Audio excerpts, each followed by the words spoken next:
Lecture de l'Apocalypse de Saint Jean. Moi, Jean, après cela, j'ai vu. Et voici qu'il y avait une porte ouverte dans le ciel, et la voix que j'avais entendue, pareille au son d'une trompette, me parlait en disant « Monte jusqu'ici, et je te ferai voir ce qui doit ensuite advenir. » Aussitôt, je fus saisi en esprit. Voici qu'un trône était là dans le ciel, et sur le trône siégeait quelqu'un. Celui qui siège a l'aspect d'une pierre de jaspe ou de cornaline. Il y a tout autour du trône un halo de lumière avec des reflets d'émeraude. Tout autour de ce trône, 24 trônes, où siègent 24 anciens portant des vêtements blancs, et sur leurs têtes des couronnes d'or. Et du trône sortent des éclairs, des fracas, des coups de tonnerre, et 7 torches enflammées brûlent devant le trône. Ce sont les 7 esprits de Dieu. Devant le trône, il y a comme une mer, aussi transparente que du cristal. Au milieu, autour du trône, 4 vivants, ayant des yeux innombrables en avant et en arrière. Le premier vivant ressemble à un lion, le deuxième vivant ressemble à un jeune taureau, le troisième vivant a comme un visage d'homme, le quatrième vivant ressemble à un aigle en plein vol. Les 4 vivants ont chacun 6 ailes, avec des yeux innombrables tout autour et au-dedans. Jour et nuit, ils ne cessent de dire « Saint, Saint, Saint le Seigneur Dieu, le souverain de l'univers, celui qui était, qui est et qui vient. » Lorsque les vivants rendent gloire, honneur et action de grâce à celui qui siège sur le trône, lui qui vit pour les siècles des siècles, les 24 anciens se jettent devant celui qui siège sur le trône. Ils se prosternent face à celui qui vit pour les siècles des siècles. Ils lancent leur couronne devant le trône en disant « Tu es digne, Seigneur notre Dieu, de recevoir la gloire, l'honneur et la puissance. C'est toi qui créas l'univers, tu as voulu qu'il soit. Il fut créé. »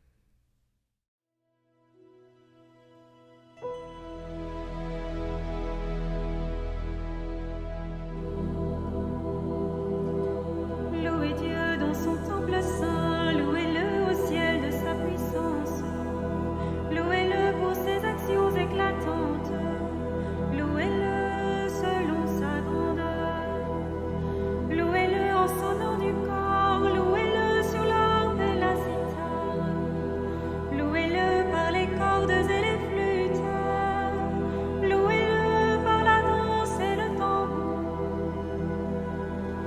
Louez-le par les cymbales sonores, louez-le par les cymbales triomphantes, et que tout être vivant chante louange au Seigneur. Rendons gloire au Père Tout-Puissant, à son Fils Jésus-Christ le Seigneur, à l'Esprit qui habite en nos cœurs, pour les siècles des siècles. Amen.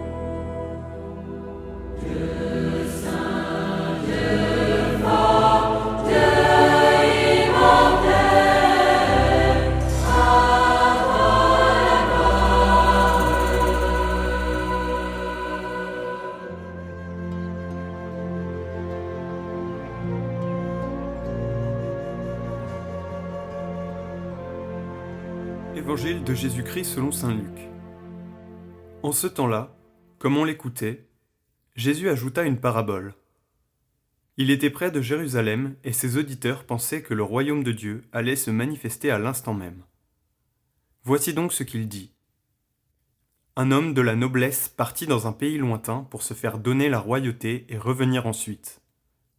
Il appela 10 de ses serviteurs et remit à chacun une somme de la valeur d'une mine. Puis il leur dit : « Pendant mon voyage, faites de bonnes affaires. » Mais ses concitoyens le détestaient, et ils envoyèrent derrière lui une délégation chargée de dire : « Nous ne voulons pas que cet homme règne sur nous. » Quand il fut de retour après avoir reçu la royauté, il fit convoquer les serviteurs auxquels il avait remis l'argent, afin de savoir ce que leurs affaires avaient rapporté. Le premier se présenta et dit : « Seigneur, la somme que tu m'avais remise a été multipliée par 10. » Le roi lui déclara : « Très bien, bon serviteur. Puisque tu as été fidèle en si peu de choses, reçois l'autorité sur 10 villes. » Le second vint dire : « La somme que tu m'avais remise, Seigneur, a été multipliée par 5. » À celui-là encore, le roi dit : « Toi, de même, sois à la tête de 5 villes. » Le dernier vint dire : « Seigneur, voici la somme que tu m'avais remise, je l'ai gardée enveloppée dans un linge. En effet, j'avais peur de toi, car tu es un homme exigeant. Tu retires ce dont tu n'as pas mis en dépôt, tu moissonnes ce que tu n'as pas semé. » Le roi lui déclara : « Je vais te juger sur tes paroles, serviteur mauvais. Tu savais que je suis un homme exigeant, que je retire ce que je n'ai pas mis en dépôt, que je moissonne ce que je n'ai pas semé. Alors pourquoi n'as-tu pas mis mon argent à la banque ? À mon arrivée, je l'aurais reprise avec les intérêts. » Et le roi dit à ceux qui étaient là : « Retirez-lui cette somme et donnez-la à celui qui a 10 fois plus. » On lui dit : « Seigneur, il a 10 fois plus. » « Je vous le déclare, on donnera à celui qui a, mais celui qui n'a rien se verra enlever même ce qu'il a. Quant à mes ennemis, ceux qui n'ont pas voulu que je règne sur eux, amenez-les ici, et égorgez-les devant moi. » Après avoir ainsi parlé, Jésus partit en avant pour monter à Jérusalem.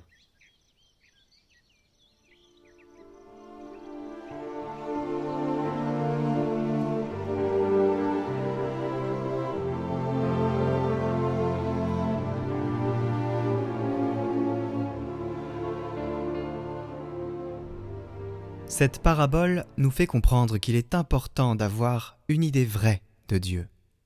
Nous ne pouvons pas et nous ne devons pas penser qu'il est mauvais maître, dur et sévère, qui veut nous punir. S'il y a en nous cette image erronée de Dieu, alors notre vie ne pourra pas être féconde, parce que nous vivrons dans la peur et elle ne nous mènera à rien de constructif. Au contraire, la peur nous paralyse, nous autodétruit. Nous sommes appelés à réfléchir pour découvrir ce qu'est vraiment notre idée de Dieu. Déjà dans l'Ancien Testament, il s'est révélé comme Dieu de tendresse et de pitié, lent à la colère, riche en grâce et en fidélité. Et Jésus nous a toujours montré que Dieu n'est pas un maître sévère et intolérant, mais un Père plein d'amour, de tendresse, un Père plein de bonté. Par conséquent, nous pouvons et nous devons avoir une immense confiance en lui. Découvrez dès le 27 novembre le parcours de l'Avent. Il sera posté tous les jours sur la vidéo du jour sur Catoglade, ainsi qu'individuellement sur notre chaîne Catoglade Prière, où vous pourrez le visionner. Le thème retenu pour cette année, pour ce parcours, c'est « Réjouissez-vous ». Ainsi, vous découvrirez chaque jour une petite vidéo différente, comme un calendrier de l'Avent qui vous préparera le cœur, vous réjouira, en tout cas nous l'espérons, et attendez de voir la suite puisque nous vous réservons une grande surprise.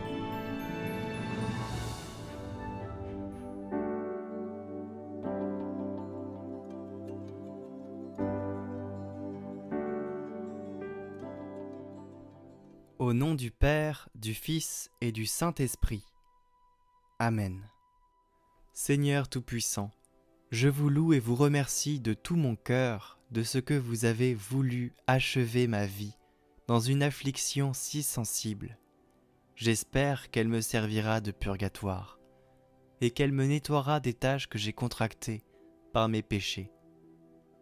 Seigneur Jésus-Christ, qui par la volonté du Père et la coopération du Saint-Esprit avez vivifié le monde par votre mort, délivrez-moi. Ainsi soit-il. Notre Père, qui es aux cieux, que ton nom soit sanctifié, que ton règne vienne, que ta volonté soit faite sur la terre comme au ciel. Donne-nous aujourd'hui notre pain de ce jour. Pardonne-nous nos offenses, comme nous pardonnons aussi à ceux qui nous ont offensés. Et ne nous laisse pas entrer en tentation, mais délivre-nous du mal. Amen. Je vous salue Marie, pleine de grâce, le Seigneur est avec vous. Vous êtes bénie entre toutes les femmes, et Jésus, le fruit de vos entrailles, est béni. Sainte Marie, Mère de Dieu, priez pour nous, pauvres pécheurs, maintenant et à l'heure de notre mort. Amen. Gloire au Père, et au Fils, et au Saint-Esprit, comme il était au commencement, maintenant et toujours, pour les siècles des siècles. Amen.